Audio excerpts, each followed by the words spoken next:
பலர் தொழுவதே கிடையாது. ரமதான் வந்தால்தான் அவர்களுக்கு தொழுகை, அல்லது அவர்களுக்கு ஏதாவது சிரமம் வந்தால்தான் அவர்களுக்கு தொழுகை, அல்லது ஜும்ஆ தான் அவர்களுக்கு தொழுகை. இவர்கள் காஃபிர்களா அல்லது பெரும்பாவிகளா என்று அவர்களை குறித்து நான் பேச வரவில்லை. இங்கே தொழுவதில் நேரத்தை தவறி தொழுபவர்களை அல்லாஹ் நேசிப்பதில்லை. நீங்கள் தொழுதாலும் அதனுடைய நேரத்தில் தொழுதால்தான் அல்லாஹ் நேசிக்கிறான். ஆனால் சமூகத்தோடு நிலைமையை யோசித்து பாருங்கள். நபிமார்கள் தொழுகை அதனுடைய நேரத்தில் தொழுதிருக்கிறார்கள். முஹம்மது ரசூலுல்லாஹ் ஸல்லல்லாஹு அலைஹி வஸல்லம் எம்முடைய தூதர் கடைசி தருவாயில் அவர்கள் செய்த அறிவுரையை நினைத்து பாருங்கள். அஸ்ஸலா அஸ்ஸலா, தொழுகை தொழுகை என் சமூகமே என்று சொன்னார்கள். மரணப்படுக்கை, எழுந்திருக்கிறார்கள், மயக்கடித்து கீழே விழுகிறார்கள், மறுபடியும் எழுந்திருக்கிறார்கள், மயக்கடித்து கீழே விழுகிறார்கள்.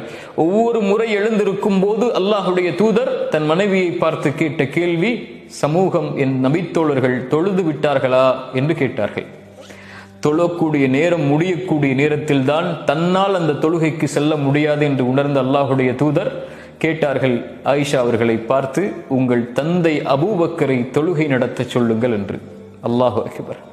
அதற்கு பிறகும் தொழுகையுடைய நேரம் வந்ததற்கு பிறகு தொழுகையுடைய நேரத்தை தவறவிடக் கூடாது என்று இரண்டு நபித்தோழர்களுடைய தோளில் தங்களுடைய கரங்களை போட்டு கால்களை பூமியில் தரதரவனை இழுத்து தொழுகையை நிறைவேற்றிவிட்டு அல்லாஹுடைய தூதர் ஸல்லல்லாஹு அலைஹி வஸல்லம் வந்தார்கள்.